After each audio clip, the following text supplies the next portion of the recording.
কাল মোবাইল অপারেটরদের সঙ্গে বৈঠক করে মোবাইল ইন্টারনেট চালুর বিষয়ে সিদ্ধান্ত নেওয়া হবে বলেছেন ডাক, টেলিযোগাযোগ ও তথ্য প্রযুক্তি প্রতিমন্ত্রী জুনায়েদ আহমেদ পলক। তিনি বলেন, ডাটা সেন্টার ও তার পোড়ায় ব্যাহত হচ্ছে সেবা, এতে সরকারের কোনো ভূমিকা নেই।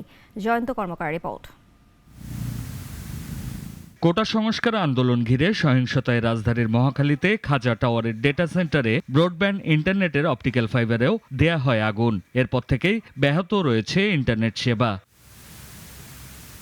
সবশেষ মঙ্গলবার রাত থেকে পরীক্ষামূলকভাবে সীমিত পরিসরে ব্রডব্যান্ড ইন্টারনেট সেবা চালু হলেও এখনও বন্ধ রয়েছে মোবাইল ইন্টারনেট। তবে শিগগিরই এই সেবা চালু হবার ইঙ্গিত দিলেন ডাক, টেলিযোগাযোগ ও তথ্য প্রযুক্তি প্রতিমন্ত্রী জুনায়েদ আহমেদ পলক। আগামীকাল পরশুর মধ্যেই তাদের সাথে আলোচনা করে আমরা মোবাইল ব্রডব্যান্ডটাও 4G নেটওয়ার্কটাও আমরা উন্মুক্ত করে দেব। মন্ত্রী বলেন, আমরা ইন্টারনেট শাটডাউন করিনি।